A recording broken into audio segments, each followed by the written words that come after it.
Everybody, welcome back. I'm Emily Moyer. Michael Wan is here with me with a new painting, or not new, but a different painting behind him. This is episode number 30 of Project Kids. Good morning. It's Tuesday morning. Good morning. It's Tuesday morning. How are you, Emily?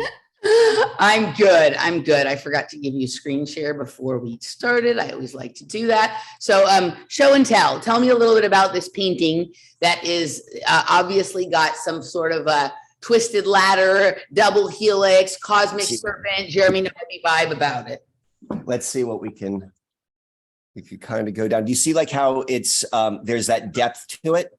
Yep. Well, this one is a lot more elevated, some of the pieces of paper than some Correct. There's more relief to it, I think might be the word which the people use when they describe such a thing. Okay. So this one, the first pieces I made. It's all from like catalogs.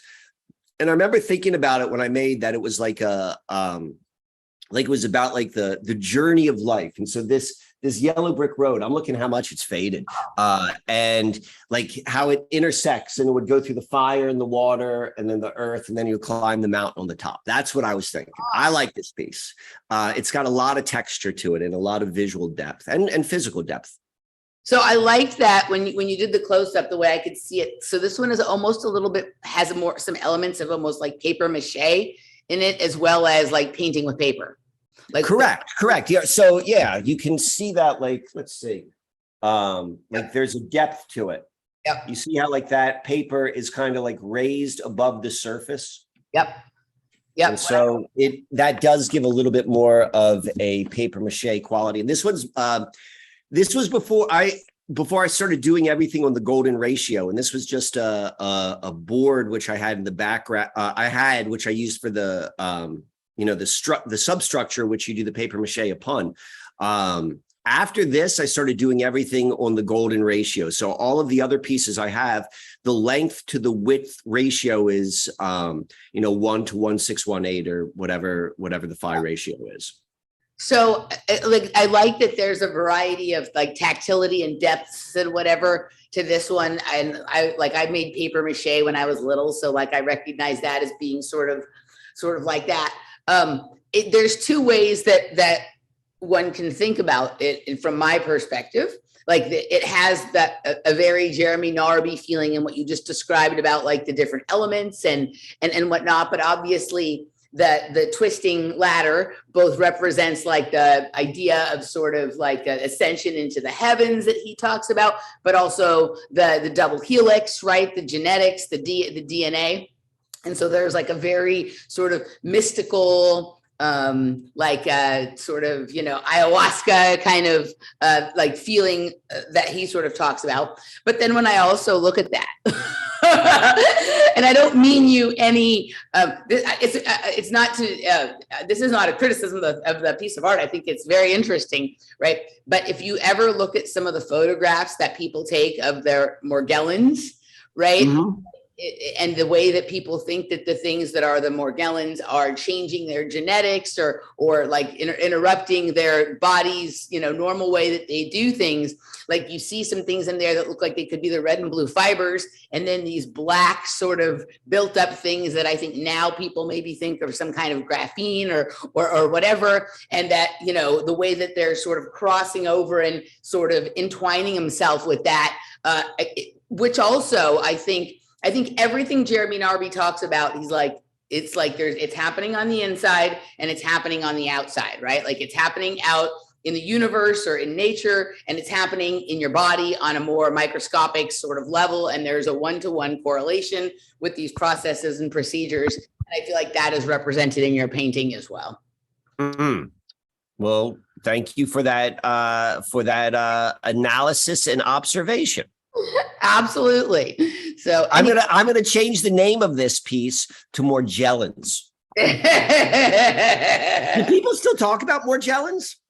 Yeah, I think that a lot of people refer to it differently now, either because they're not familiar with Morgellons or there's an intent. Is it soft G or a hard G? I never heard. I don't know. I think it's Morgellons with just like the G. kind of thing. A lot of people just talk about it as like nanotech in the body now, or then Gotcha. the tech, like the more, if you're very scientific with it and you follow the work of Clifford Carnicom, it's the cross-domain bacteria, right? Kind of thing, as he refers to it. He has a bunch of technical terms that he's come up with because he spends time looking at under certain kinds of microscopes and you know, electron microscopy and that kind of stuff. And he's determined, I think he feels like, it's just, he also said this about the spraying in the sky, that like, if you don't use the correct scientific terminology, it's a lot easier for them to cast off things as, you know, you're a wackadoodle conspiracy, blah, blah, blah, blah. So he has all sorts of terms for it. And then, you know, there's a lot of people coming into this awareness only because of the measures that have been offered over the last couple of years in relation to the nonsense.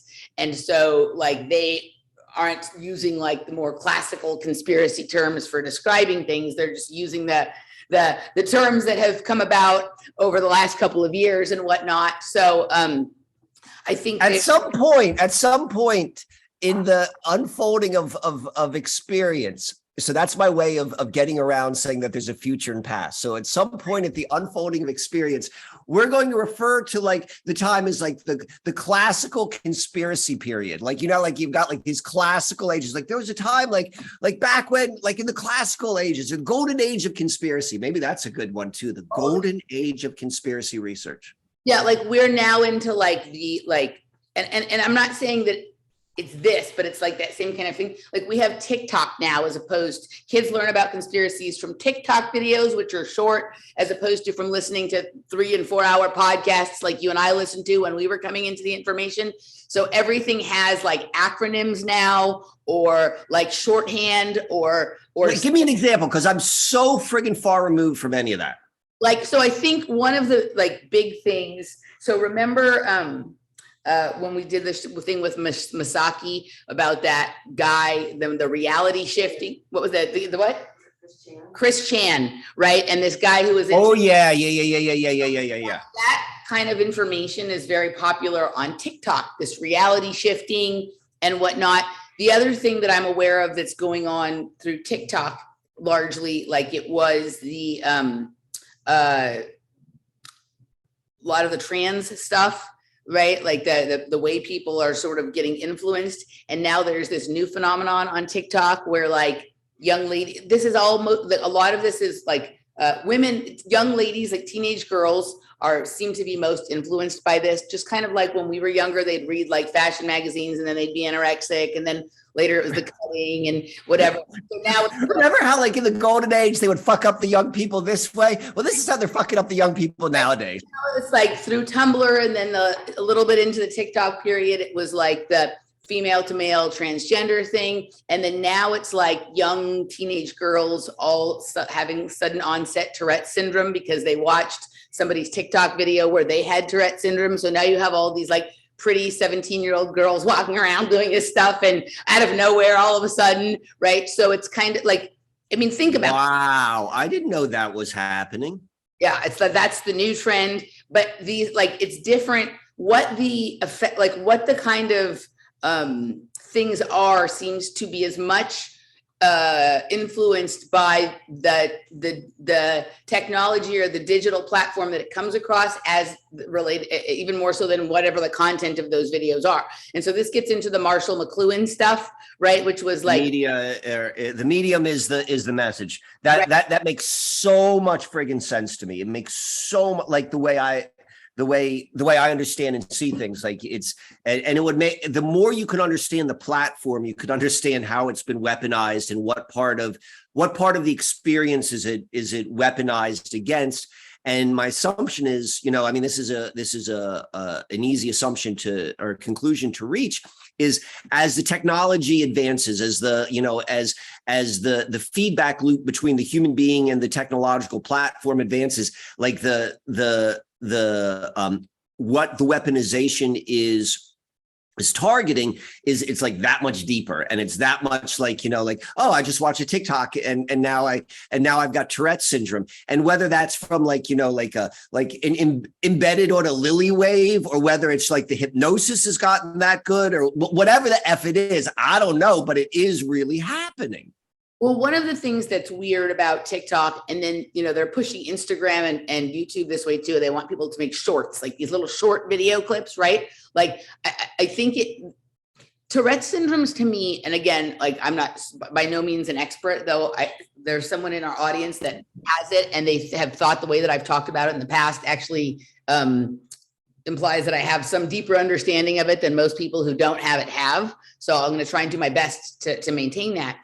I'd be curious to know how the development and frequency of Tourette syndrome has evolved over the course of the development of technology. But it seems like as the data bits, like as they have been able to compress more and more information into less and less space, like compressing files, bits, like on the computer, bytes, bits, whatever you call them, are holding more and more information. Like that's what in some ways Tourette syndrome seems like to me. Like when you go to try and open a corrupted file on your computer, right? Like if you transfer files too many times from too many devices to too many devices, or you try to compress it too far, like the information becomes corrupted. And when you open it, like it's not expressed in its completely normal way of being expressed, right? Or completely the full expression of it. And Tourette syndrome often seems sort of like that to me, like somebody is accessing a file that's been corrupted, and that, like in terms of like their brain wiring, right? So like the information is there, but the way it comes out, it's not like organized in a way that it can be received as it's intended to be, right? Kind of thing. So I'm curious as to just the format of TikTok being everything about these really short, compressed bits of information that lends itself particularly well to that particular trend, right? So I think the things are going to get weirder and weirder. I mean, like back in the golden age of conspiracy, somebody would hear about a targeted individual or Morgellons, and then over the course of days, weeks, and months, as they listen to this more and more frequently, they begin to resonate with that experience to a certain extent, right? But it took usually like weeks to months, sometimes years back then. And then it got shorter and shorter and whatever. But now it's just literally someone can listen to videos that are a few seconds to a few minutes long. And within if you watch enough of those videos, by the time you're done scrolling through your feed, you're beginning to express those things yourself, right? So it is a fascinating, what I don't even know, phenomenon that's going on right now. And it all seems to be about gender and neurologics and all of this kind of stuff, which, funny enough, those are all the things that have long been in the targets of people who create machinations, right? Like these are all part of that. So the fact that there's these long-term plans that were headed that way, and then suddenly there are these short format technologies that seem to rip them out at a pace that seems like what is going on here is really interesting as to the way things have evolved. I don't know if you saw this. This is another story that I just learned about this morning, so I wasn't necessarily prepared to talk about it. But my friend Bertie, who I've talked about before, he linked to an article today about the time is about to have a big problem because the Earth's spin is speeding up. Right. And so this year, there's been two of the short. What the F does that mean? Right. So go on. I just need to spur that out there. He has been getting a lot of kind of psychic material channeled to him and whatever for a bit now. And some of his shit's pretty good. Right. But he has this idea that there's a new sun being birthed, which I haven't had a chance to talk about it with him yet, but that kind of lines up with the overall tone of Tracy Twyman's book, Genuflect. In fact, it says that on the back of the book, bow down to the newborn sun, right? And I don't think he's read Tracy's book. So he was saying that this article, he felt like this was related to his visions of how a new sun is being birthed. And it's talking about how time is that there's kind of a crisis in how we're going to manage time now because the Earth is spinning faster. So listen, the shortest day, like the Earth spin the fastest in recorded history on my birthday this year, on June 29th. Remember how I was feeling all weird that day? On my birthday. It's the longest daylight. It's the longest daylight, but now they're saying it was the shortest day. Like it was not 4 hours, right? And I was having all kinds of weird shit go on that day, right? And it was after that day that I started really experiencing some of this lightheadedness and recurring dizziness and stuff that I've been experiencing on a regular basis. There was another one apparently on just last week on July 26th, but it wasn't as extreme as the one on the 29th. So what will we do if days are no longer 24 hours, right? I know for you, like this is a nonsense paradigm because Monday doesn't. Well, what you're describing is exactly what I'm driven to do. It's not to say that these things don't exist. What doesn't exist is the framework which has been given to you to understand them. And so that's what I'm questioning. And so what I find interesting is like, what is real? Like a sunrise event is a real thing. You can really see the phase of the moon. Based upon what you're saying, like, to me, and particularly what the starboard is the starboard lets you see, like you can see like what the starboard says as a model, and then look with your eyes what's in the sky. So there's a verification between what you're like, what you're taking in as a concept, and then what you can verify with your actual eyes. Like, and like the blind spot is assuming that the moon and the planets are real. Like if those are not fake, like if they're fake, well then, well, guess what? We're like that far behind the curve, but I'm going to go with it, like in saying it's real. But this is a way of finding, like almost like Inception. Like the whole thing with the spinning the top of the Inception, it was just knowing where you are. It doesn't solve any problems. You just know where the F you are. My thought is, this is what I'm thinking when listening to you describe this. I don't pay attention to any of this shite anymore. Somehow the connection between whatever the computer technology is, and like maybe CERN is tied into it, or maybe it's happening on like the large scale internet infrastructure, like routers, but whatever those timing mechanisms, everything's a timing mechanism in this computer. It's like that's being wonked with. And we are so like, if you're watching the computers, just like what you're saying with the TikTok, like it affects us like in a way it didn't in the golden age. And so like something's happening. That's a thing which is literally happening. And whether that's like the birth of the new sun or the whatever we're recognizing is there's a change that's really occurring. If we can be grounded outside of that, then we're not like swept up in it. And so there are probably many, many ways of being grounded, but particularly with our envisioning of what we think of as the unfolding of life experiences, AKA what they coined as time. Right. Yeah. So I was listening to, like, Laura listens to a lot of these like business coaching videos and things like that. Right.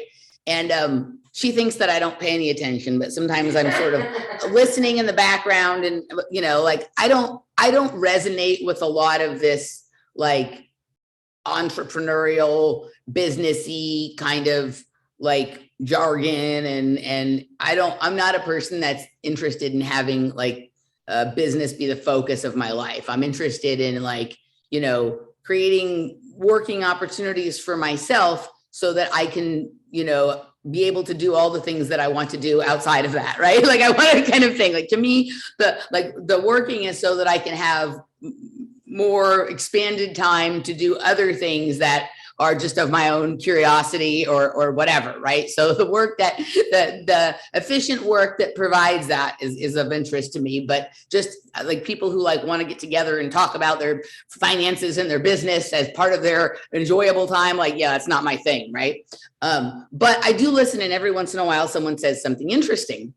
And this coach went sort of, I don't want to say went against, but the woman who owns the business school talks about time management, and this person who works under her but was teaching a course is like, yeah, I'm not really into time management. You can't manage time. You just manage yourself, right? You manage yourself.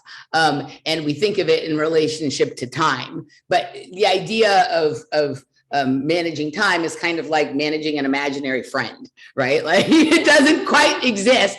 And so you're basically managing your own idea that it exists, which is yourself, right? Kind of thing. So I thought that was kind of interesting. And yeah, that's what you're saying, right? Like, and that's why I'm very particular with the syntax I'm using, the unfolding of the events of life.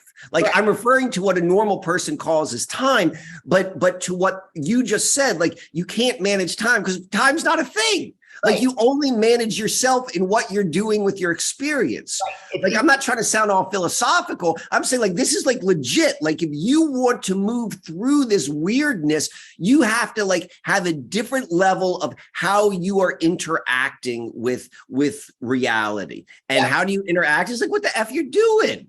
Right. I mean, there's people out there who, like, if it were pitch black and their clock said 2 o'clock in the afternoon, they would think it must be 2 o'clock because their watch is saying that, as opposed to go like being like, wait a second, it's usually sunny at this time.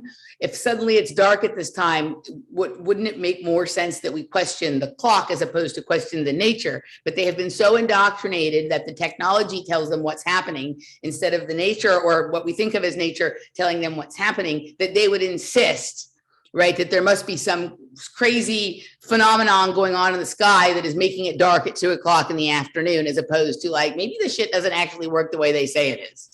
I think we're really like those types of observations and then questions are going to become more and more important as during the navigational time, which we're stepping into.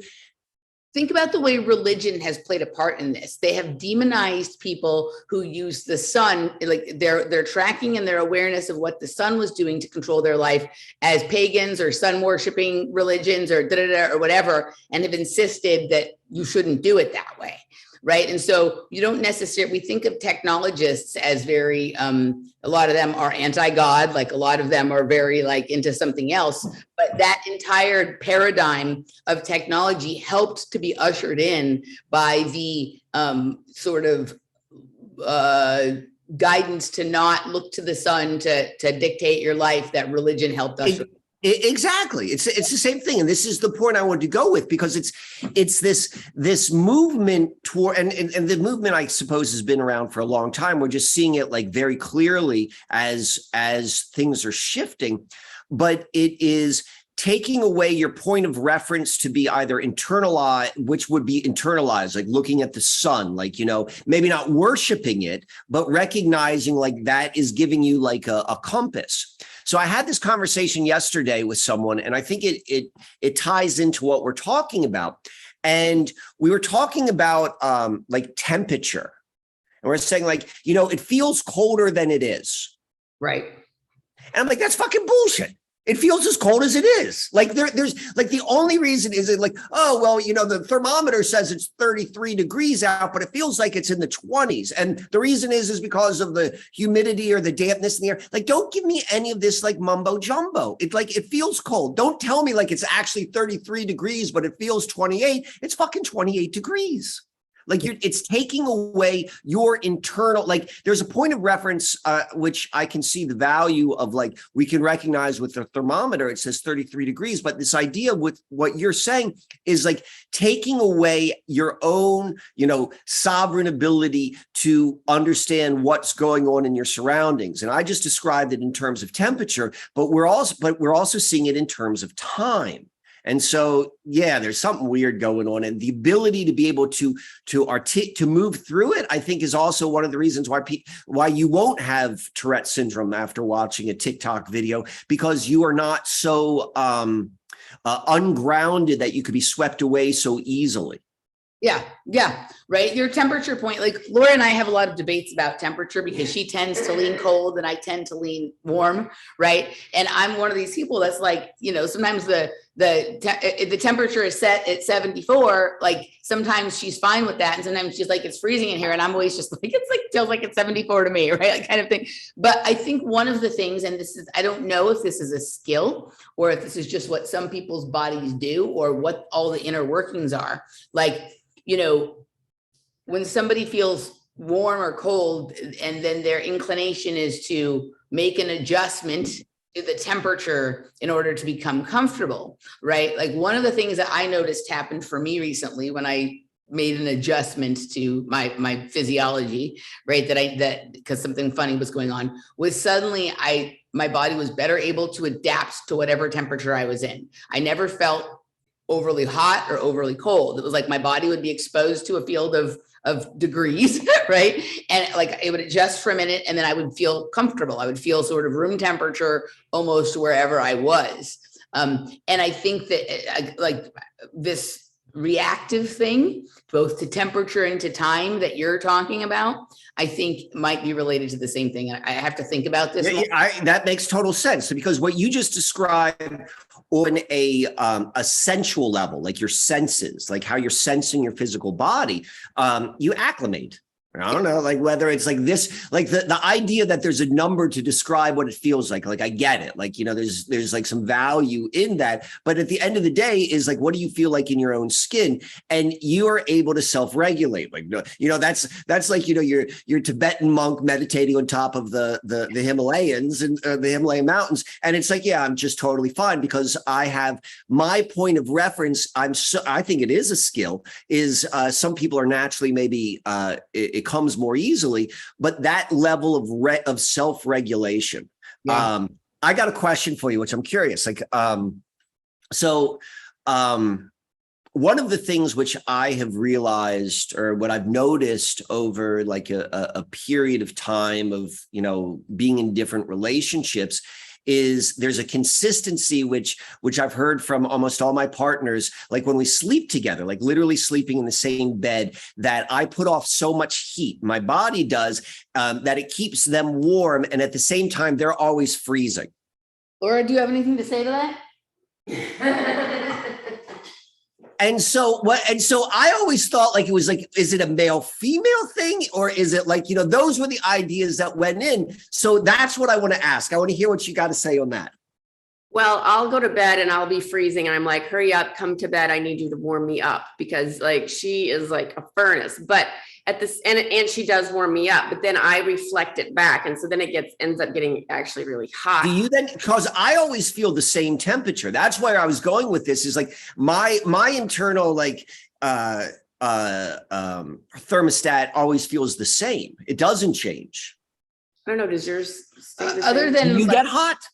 So when I was going, like at certain times, like I think I was being afflicted with something that I've taken care of. And so you haven't heard me complain too much about being. No, but when you snuggle up next to me, do Right, you get hotter, or because I will get warm, and then at a certain point I like get too warm. I'm like, oh, I need no covers now. Whereas before, Yeah, I mean, I'm wearing a sweatshirt and socks and all that. I think you feel it more than me. I think I have a more constant temperature than you do. Right. So like when if it does start to get really, really warm, it feels less intense to me than it does to you, because I'm like, you know, like I have I'm used to being warm. She has more brown fat than I do. Right. So there's a thing called thermogenesis, right? And it's like dependent. Is that in the Bible? No, this has to, yeah, right. It's maybe, I don't know, maybe that's really what Genesis is about. I do think the Bible happens to be a code to how to take care of your body, right? That is different than what people think. But I think the Bible is so magical that whatever you say it is, it will reflect that back to you in truth, in the same way, like however you study the skies, like it's one of those sort of tools. But go on. Yes. Okay. So if you have a lot of brown fat, like a lot of people like, you know, will notice this, like if they go on a ketogenic diet or like a low carb diet, some people will just start like burning fat, and they're exercising and they're burning fat quickly and they get ripped and shredded. People with a higher brown fat content have a better rate of thermogenesis than people that have like the white or the yellow fat. Like, what the hell are brown, white, and yellow fats? Like, what are we talking about? It's like the different oils to burn to create gas, right? Some oils are appropriate for certain kinds of combustion and others are not. Right. And so I did not know that was a thing. Your body, the kind of fat your body sort of generates, metabolizes, uses for ketones or energy or whatever is different. So I think it's some of that, right? Brown fat's like premium gas. Laura says brown fat is premium gas, so 92, 89, 87, like the octane. And so the more brown fat you have, the better your thermogenesis is. Yes, you're better. Mm-hmm. Which means what? Generating heat, burning fat, like calorie burning, able to like, you know, lean out kind of thing pretty quickly with diet and exercise, all that kind of stuff. Fast metabolism, Yeah, that's what it sounds like. Your ability to metabolize in an effective and efficient manner. Yeah. Yeah. So anywho, all right. So let's do this. I think we're like 40 minutes in and we haven't even talked about anything. I'm ready to talk about like the main thing I wanted to talk about in this. All right, perfect. I thought this was a great conversation. I enjoyed it. And this relates because we are talking about depending on some of these technologies to dictate reality and whether it's something seemingly innocuous, though that's not about telling you what time it is, or whether it's giving you Tourette syndrome. I have a story here that sort of relates to that I've been waiting to talk about with you because I love it. Like, I mean, most of the stories in the news feeds are at this point are in the range from mostly bullshit to total bullshit. But every once in a while, there's like a special, like a special little animal that you're just like, wow, this one is something else, right? All right. So tell me, I'm excited. I sent you this article the other day. I was out at the pool reading and I found this and I was like, this story is fucking nonsense. Former Cuomo staffer Sidney Wolf killed after Lyft driver kicks him out on the highway. Okay. So this article is interesting. So someone who was a staffer for Andrew Cuomo got into an argument apparently with his Lyft driver. The Lyft driver stopped the car in the middle of the freeway, kicked him out. And when he got out of the car, he got hit by another car and was killed. Right. So there's so many fascinating things in this article. Let's just go through for a second, right? So starting with the name, Sidney Wolf is an interesting name. He was fatally struck on Coastal Highway Route 1. I didn't know that the Coastal Highway in Delaware was also Route 1, as is Pacific Coast Highway in California. So that seems to me to be some more of those Rosicrucian bookends. So, and I've driven that road countless times. Right. Route 1 or like in Delaware, like I know that very intimately. Okay. So at about 1:44 a.m., so there we have the 144,000 or whatever, right? And like the first thing you should say as a human being reading this, at about 144, no, 144 is not an about, 144 is something else. Like right. at 2 a.m., that's an about, but 144 is an at 144. So, okay, keep going. So so we have 43, 44. So we're right. So there's some interesting things on numbers. Sunday, when the driver stopped in the left lane, because that's what drivers do. They stop in the left lane and told Wolf and 5 of his friends to get out. Okay. Get out. This is a Lyft, right? I don't ever take Lyft, but I have taken Uber. And generally when you order an Uber, you have the choice of a one that seats three passengers or 5 passengers. So this would be 6 passengers. Wolf and 5 of his friends were told to get out. Okay. So that's that already. There's something that doesn't seem, there's a couple of things already that don't seem right. Okay. So Cuomo's tweeting about it, right? Sid was a phenomenal public. All right. Let's go through what he tweets nice and slowly. So let's start with the first part. Not shocked and saddened to hear this tragic news. Sid was a phenomenal public servant who worked relentlessly for the betterment of all NYers. Right? Not I'm shocked and saddened, just shocked and saddened, right? Yeah, it's slangy. And like with the what do they call? Is that called an ampersand? The symbol for the end? Ampersand, yeah. Yes. I mean, there's just like a level of hold on, I'm gonna put my headphones on right now because I could hear some folks coming in. So let me go do this. All right, can you hear me? Yep. Okay, I can hear you too. So let's keep going on. Okay, so the driver of a Toyota Corolla behind the Lyft, right? So they're referring to the car that was driving him was the Lyft, thought to be a Honda Pilot. So they don't know what the car was, even though Lyft tells you when you order a car, it tells you what car is coming for you. So isn't that the whole beauty of our blockchain futures? Like everything has like a permanent record. Like how do we not know what car it is? But okay, go on. Driver of a Toyota Corolla behind the Lyft, thought to be a Honda Pilot, switched lanes to avoid the stopped SUV and hit Wolf, who had just gotten out of the rear passenger side and was standing in the roadway. The other 5 passengers who were not identified were uninjured. The 27-year-old driver, so there's the 27, right? 27-year-old driver of the Toyota remained on the scene, police said. Okay, so the person who hit the guy stayed, right? All right, so this is Mr. Wolf and his wife. Hold on, that guy's how old is Wolf? He's not 27. It was a Lyft driver. 43. All right. No, but this, if you take a good look at this face, this is a little weird looking. All right. That's very like go back down to that. I want to see that again because that definitely does like there's some how do you call that weird? What is your weird on that? That's like it's somewhere between like Mrs. Doubtfire and drag queen, right? Like, I don't know. Like it looks like a dude to me. If you really look at the face, that looks like a man in drag, right? Like it's a little weird. Right. It's just a little, and then the eyes, I mean, she obviously has fake eyelashes on and whatnot, but I don't know. Just it also has like a Kardashian feel into the dragness, which could very well also be said as Kardashian, like the way it is, like the whole thing, and like trying to imagine that. So let me just say this one thing before you go down, because I'm loving this. So if I were the one who if I was the AI who created this story for whatever reason, I would have taken the image of Wolf on the left, and then I would have used his face to create that partner. And that's what I think this is. Like, look at the nose. Like, this is just like a tweaking of the angle of that, because you could do that no problem. And like, it's like him with himself, his anima. Also, just take note of how similar in this picture he looks to, what's that guy's name who was in House of Cards? He's a pedophile. Yes, Kevin Spacey. Kevin Spacey, right? Okay, so I thought the same thing. That's total Kevin Spacey, and of course, because it feels like Hollywood magic. Right. It looks like Sandra Bullock a little bit. Oh, like who?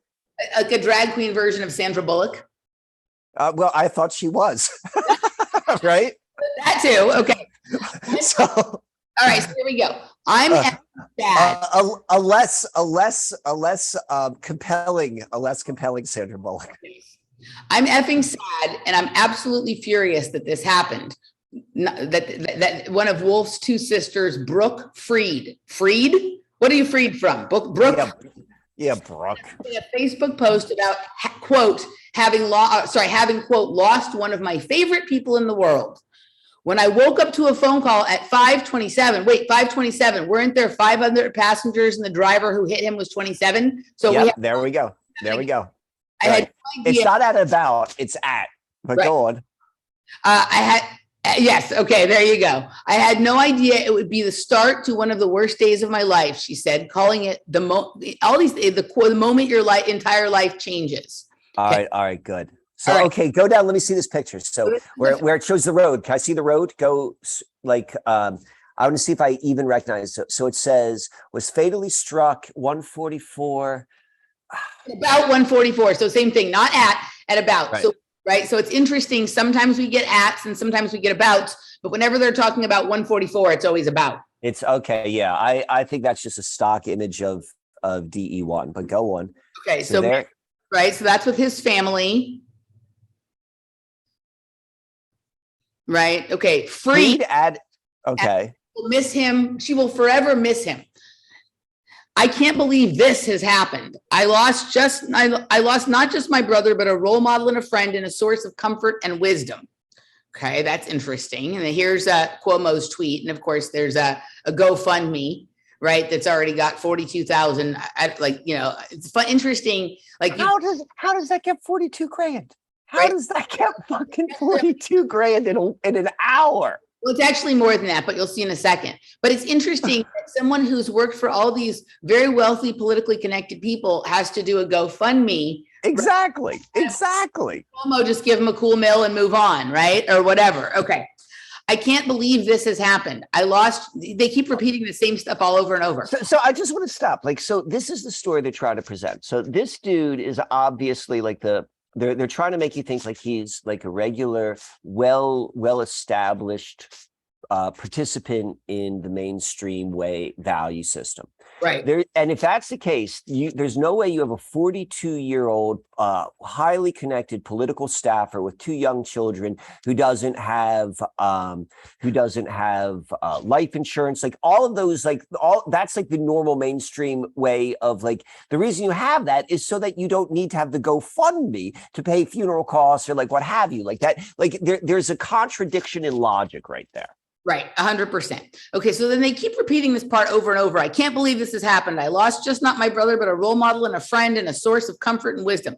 Listen to this part. Wolf was a, quote, beloved husband, not right, of Lindsay Greenbaum Wolf. Weren't the Greenbaums like one of those families that Ed Sheeran used to say? That's exactly what I was thinking. Okay. I was like, that was the whole Rockefeller thing for what was he? The Dallas Goldbug. Yeah. Is he still around? Ed Sheeran. Yeah, I have no idea. Right. With the ears, he fried my reality when I first, like, whatever that was. Like, I love that so much. I was like, oh my God, is that a possibility? So, okay. So yes, that's definitely one of the names. So, and an adored father to their 2 daughters, Emerson and Harper, an online obituary said.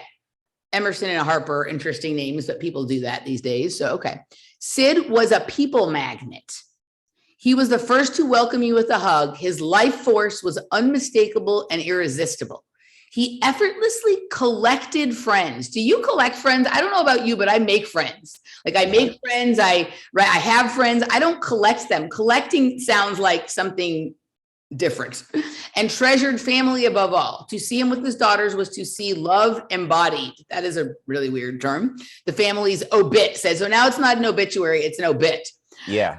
He leaves a big hole for his many loving aunts, uncles, nieces, nephews, and cousins, all who were lucky enough to know him. So not to his brothers and sisters, mothers and fathers, only to his secondary relatives. That's weird. One of those aunts, Joan Applebaum. Okay, so we have Greenbaum and Applebaum where the apple's green. Like, what the fuck is going on? Right? All right. Joan Applebaum noted in a Facebook post early Wednesday that the shocking news was breaking our hearts. My family is just trying to come to the realization that he won't be with us, she wrote of the funny, loving person. All our crazy memories will help during this unthinkable time. It's unthinkable because I'm not sure how. But an online fundraiser collected more than $60,000 in just one day. Sid always had a smile on his face, said the fundraiser, calling him a great husband, father, friend, and neighbor to so many of us. Police said the Lyft driver had picked up the 6 friends in Dewey Beach and was taking them to Bethany Beach because you just go from beach to beach in the middle of the night. When he terminated the ride after an unspecified argument, Lyft told Post that it was heartbroken by this incident. Our hearts are with Mr. Wolf's loved ones during this incredibly difficult time, and we've reached out to offer our support. We have permanently removed the driver from the Lyft community and are assisting law enforcement with their investigation, the company said in a statement. So there's no indication as to who this driver is. There's no, like, they're like, okay, we're so sorry. We're removing him from our app. Like, being removed from an app is like, right? Like, here's the, like, the whole thing is, this story is so weird on so many levels, and I can go into so many different directions with it.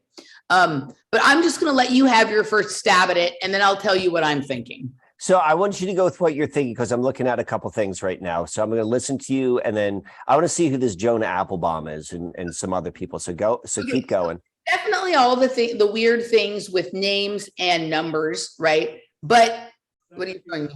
I looked up his wife's name. There's no picture of her here. Okay, yeah. There's absolutely no picture of this person. So it could be she's Okay. generated. Okay.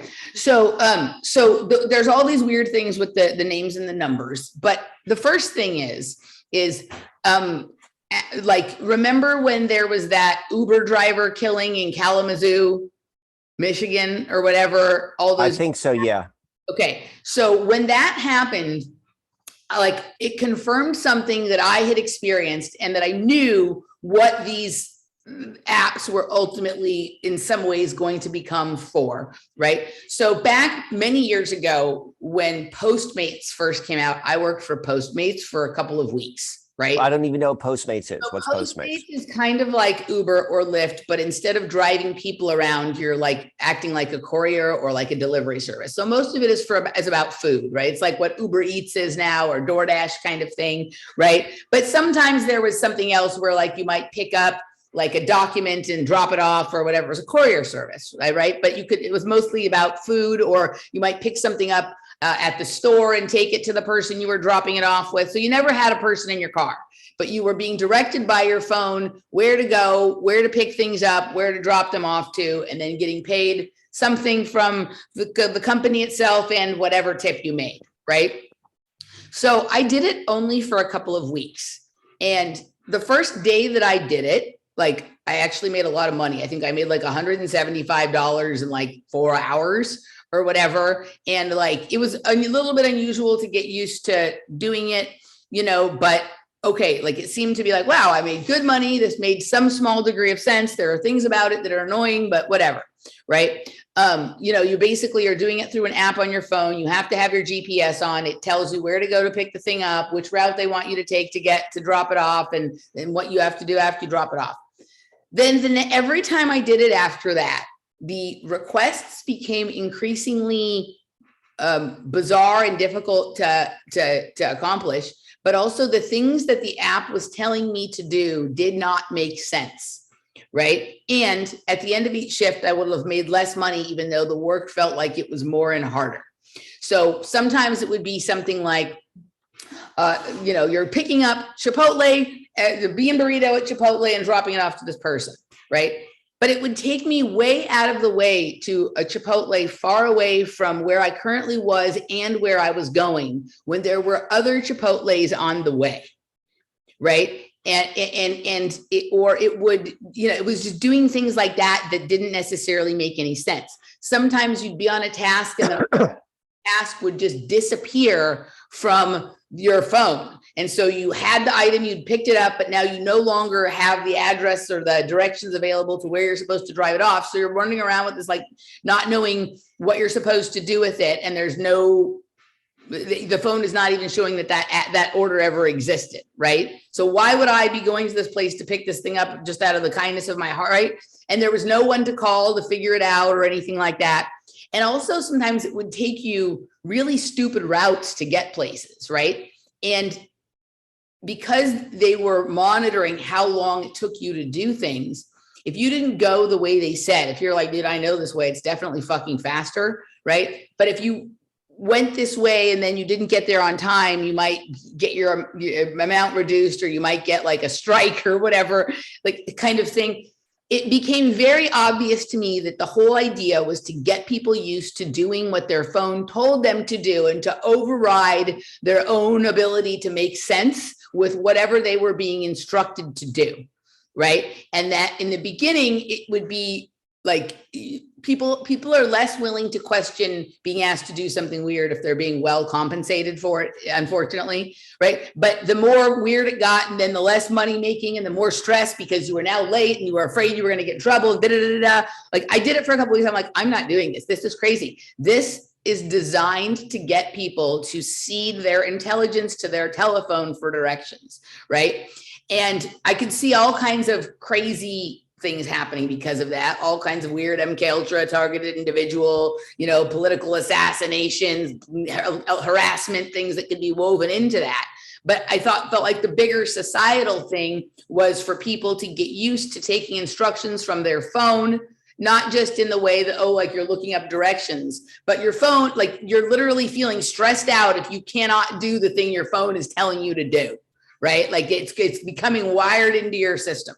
And then like sometime, maybe it was the next year or the year after that, there was this Uber killer that like, there was all these weird things that matched up to like the Taxi Driver movie or something. I don't know if you remember, I don't remember what it was, but a lot of people were talking about that. And I was like, oh, this is really interesting. This is going to be a way that they're going to, make Manchurian candidates or, target people and whatnot. And to me, what this seems like, if it's real at all, right, is that a political assassination. Like this is a very House of Cards kind of thing, right? So I don't know what portion of the story, if any of it, has any connection to reality at all. But that's what I see, largely going forward, is that these things are, I mean, you never watched the second season of OA. In the second season of OA, like the implication is that like people who make these like apps, or what they're really doing with them is trying to crowdsource a solution to a problem that they have. And all of these people contributing the people who develop the apps, contributing their intelligence to creating something, but also the people who participate. It's a way of collecting data and then being able to have a two-way street where they're performing a task for you, but you can also generate instructions that way. Same with Pokemon Go. Like I remember when I had this experience outside of a party once where when I walked up to the party, there was like people wandering around in the street outside of the party doing things. And I'm like, what are these people doing? And that's not totally unusual at parties because people are on drugs, but this was one of the most unusual things I'd ever seen. And then a few hours later, I came outside to get some fresh air and there was blood all over the curb.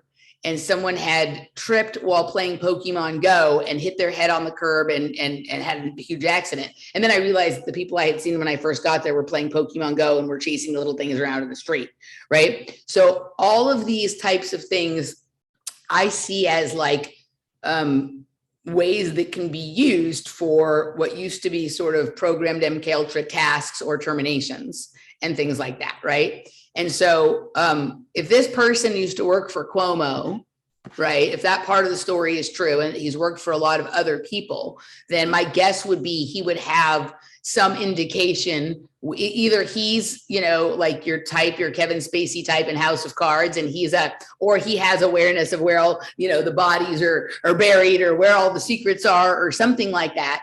And this is a way to, this is a way to conduct a political assassination. This is like a very Dave McGowan kind of thing in Programmed to Kill type thing, right? And these algorithms are getting to the level of depth of, getting to the level where I think you can, with certain people who are entrained enough to this, who have been doing it for long enough, that they're just going to do whatever the phone tells them to do without a thought of it. There's no mention of who the driver was, which begs the question, was there even a driver? Is it possible it was some kind of driverless car, right? But, I see this as a Manchurian candidate type of political assassination, if there's anything real about this at all. And that, the story is being used to communicate between factions of people or groups of people as to what happened, or to, like, I don't know what the numbers mean. Maybe there's like embedded threats, maybe there's embedded sort of explanation of something. I have no idea, but there is not a single thing about this story that resonates as what it is to me. Yeah. I mean, and depending about how deep you want to go with it, so this whole stretch of area too, because it's not very big, this area of the Mid-Atlantic beaches, where did it say what they were? Yeah, also the car is a Honda Pilot, and we've been dealing with this whole thing with the airplanes and like the pilot shortage and all of that kind of stuff, right? And there's always this indication that one day we're going to have flying cars and the pilot hit the wolf. It all sounds like things that John Travolta would name his kids to. Like, I don't know. Sorry, go ahead. So what I wanted to say, so how, or I don't know if you know this, but are you aware that like in the news, let me have screen share in a moment. Like they always talk about Joe Biden and his beach house. Yes. So that's where we're talking about. That's where this whole area is. Mm-hmm. And so if we go, I'll pull up the map for you. What they're saying was they were at Dewey. That's Dewey Beach right there. Yep. And they were returning back to Bethany. And Bethany is right here. Here's South Bethany. And then where Biden's beach house is Rehoboth right here. And this is, how far is that? It's probably like 15 miles. They were doing weird shit. I'm sorry? So they had been at Biden's doing weird shit and they were on their way home. Yeah, 10 miles. So that's a 10-mile stretch from there to there. But like we're adding that into You know, here's that route 1. You see route 1 right there? That's route 1. And I'll give a little bit of a broader context of where you can see everything is. You know, we're right here. This is the Delaware Bay. Philadelphia is right there. Here's DC and Baltimore. So all the DC crowd comes over here, and this is where they do their thing. Right.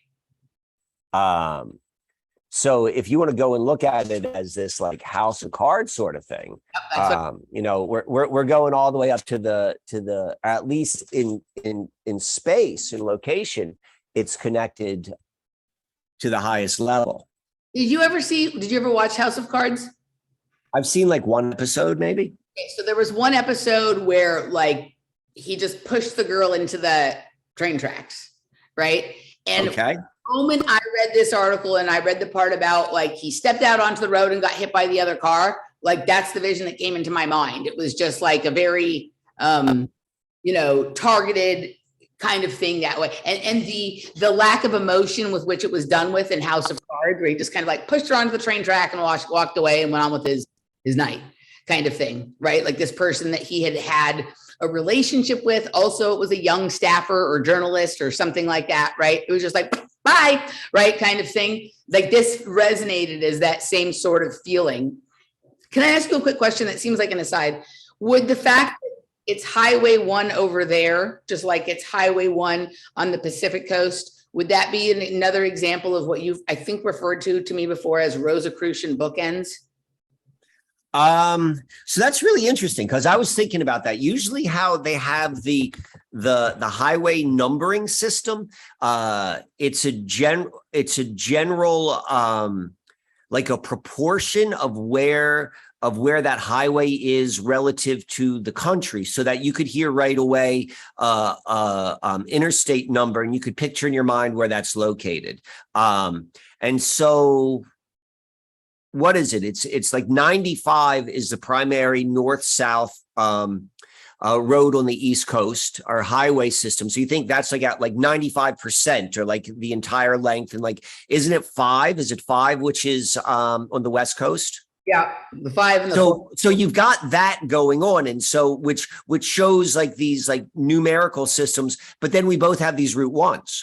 Right. So the route 1 is not included in that numerical, in like that traditional highway system logic system. So that seems to make sense to me of like some sort of bookend. I mean, it's unusual. Pillars like the 11. Yeah, that makes total sense. And the same kind of shit happens like when you'll hear stories about like, you know, some celebrity that got in a car accident or killed themselves or whatever, and it's always something about off of Route 1 or blah blah blah, right? So it's very storied in terms of both the magical and the mystical, and then the sometimes murderous things that happen there, right? Yeah, so I mean, I guess that's the other thing that Jeff said, and I thought this was because I shared it with Jeff the same time I shared it with you, and his response was quite interesting. His response was, I thought this was interesting. Find the exact response real fast because Jeff and I have a lot of. So instead of taking an elevator down to be suicided, he took a lift. Right. So remember, Prince died in the elevator, and in his song, it was living it up while I'm going. Sorry, there's the song, living it up, but going elevator, going down, down, down. And there was that whole conversation about that when he passed away. So this is a lift, not an Uber. It's a lift. And a lift is another term for an elevator. And if you look at that map, bring it back up, it's a straight line down from Dewey Beach to the Bethany Beach. Right. So it's sort of like a synchronistic way of taking an elevator down. Yeah. I can see that. I thought that was a pretty good one that he came up with. But there's nothing about that sound. The whole story is so fucking weird, right? And what the GoFundMe could be about. And, you know, the Cuomos have been back in the news this past week because Chris Cuomo is back. You know, he had an interview where he was like, said he's not sorry for, you know, covering for his brother and all of that kind of stuff. But the media seems to be willing to welcome him back. And you know what I'm talking about? Okay. I didn't realize that he was back, but I know what his From I'm familiar with the controversy around him. right, Chris Cuomo got fired from CNN because he covered up, like he did false or whatever coverage of his brother to help him around like the early Yeah, distribution. he was biased in his reporting to help his brother. Right, to help his brother, and he said he's not sorry about that. That was like a huge story the same few days in the days before this happened. Okay. We haven't heard of Cuomo's in a little bit. Like things have been quiet on the Cuomo front. There's been other, Right. and then all of a sudden, this is you know, the same week that comes, then there's this story, and there's other people. So right now, apparently, he was working for he was doing working on a campaign for someone with the same first name as him, right? Which I think is, you know, kind of an interesting sort of interest. Sidney what? Oh, you mean Sidney Katz? Sidney Katz, yeah. Sidney Katz, right? So we have Cats and Wolf. Okay. Cats and dogs. Cats and dogs and whatever. And the whole, you know, and it's interesting that he would have been a staffer for like a huge, who is Sidney Katz? From what I gathered by looking at him, he was a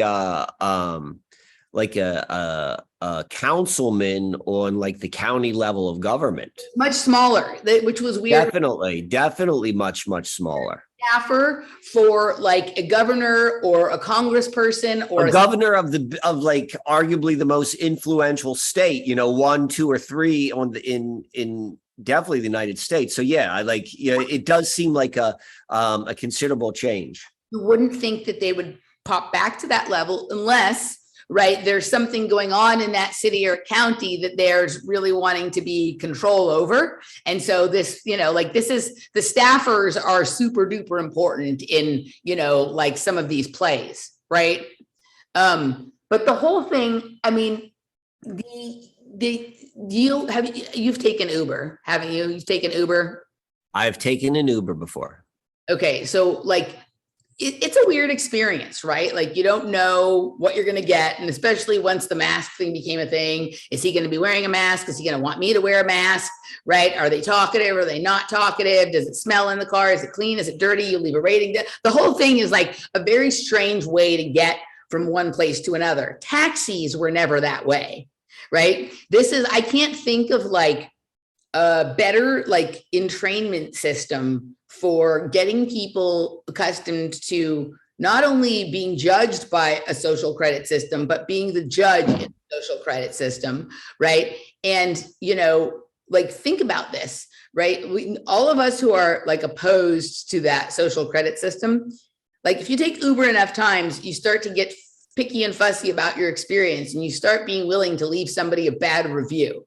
Right? Kind of thing. That was never something we thought of. Like a taxi driver would have had to have done something unthinkable to get somebody to like call the company and complain about them.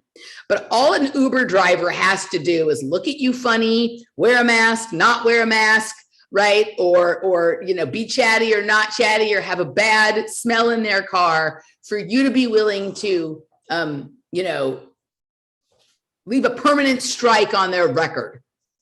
On their blockchain. Right, on their blockchain. And then there's this other thing of the entrainment through the apps. Right? So, I mean, you're absolutely right. Like, you know, and I never thought about it that way, like as you're positioning it, but, you know, it is the bookend to what Airbnb does to like housing, right? You know, it's like we're creating this sort of system. And there is this framework which is seemingly organically happening because you're like, at first, you don't think you're going to leave a nasty review or a review, but after you've taken enough, you're like, okay, I'm going to go and I'm going to participate in the social credit control system. And you're absolutely right. Like it's a backdoor method into preparing, training someone, grooming them. That's the MK Ultra word. Grooming a culture, definitely a generation of like, yeah, this is you got to play ball if you want to participate. Because if you get blackballed out of Airbnb, Like, and if that's what you want to use, like that's ridiculous. And you're Listen to think about the consequence section of this article. The person who actually hit him, right? Who actually hit the supposed Sidney Wolf, right? Right. Stuck around and they interviewed him and treated him kind of nicely or whatever. Like there was no questions about whether this person was being arrested or did they do anything wrong in their driving or whatever. And it's all being blamed on the Lyft driver who did nothing but stop their car and ask a person to get out. I'm not saying that we don't. Right. The way the narrative goes. All Lyft had to say is not like, we've handed all this information over. They're saying we deleted him from the app. He is no longer part of our community. Letting people know that being exiled from whatever online community you think you're a part of is sufficient punishment, right? For something like this. Like, think about it, right? That there are people who are so wound into think about some of the Telegram groups that people are part of based around whatever it is they think of as going on in the world. And if they express an idea that is contrary to what the person who's the head of that group or the admin or the moderator of that group does, let's say this person's been part of the group for a long time and it's been the source of all of their comfort during the last couple of years in their social circle, and they get deleted from that group. Like literally all it is pushing a button on your phone and that person has lost what they see as the, meaningful part of their life. Yeah, their community. Right. And so there was a time when if somebody did something that got somebody killed, like there's, there's consequences that generally involve going to court, maybe going to jail, maybe paying fine or restitution. But in this case, what they say and what apparently not too many people other than you and I are asking questions about is, we deleted them from the app. We've done our part. We deleted them from the app. We've done our part. They're no longer, they might be on Uber now. They may have gone to Uber. Like this was literally a PR piece, which was like a reverse Uber attack because it's just applied to everyone that this Lyft driver is now going to go to Uber. And the whole thing about they know the car that hit the person, but they don't know the car that the person was driving on, even though that's recorded in every transaction and all of those things, leads me to believe that this is an entirely made up. We know it's made up one way or another, right? But you thought to be a Honda pilot, the whole thing, the lack of any identification of this person, right? Are they going to say, well, we don't want to glorify him same way we don't want to glorify school shooters or blah, blah, blah, blah, blah. So we're not saying his name. That's a really convenient way of hiding your asset also, or your asset and how you look at it. Right.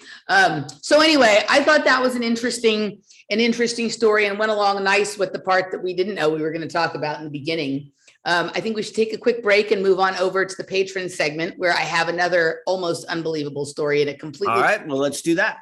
Share with you. And it involves Indianapolis, which has been the focus of some of our glass bead game episodes recently. So if you guys want to join us for the rest of this conversation, head over to patreon.com/offplanetmedia, projectkids.locals.com, or rockfin.com/Emily Moyer. And if you like the content that Michael and I bring to you, become a member at the Project Kids or Glass Bead Gamer level, and you can get weekly episodes where we go in depth and wind all of these things into quite the enmeshed piece of tapestry.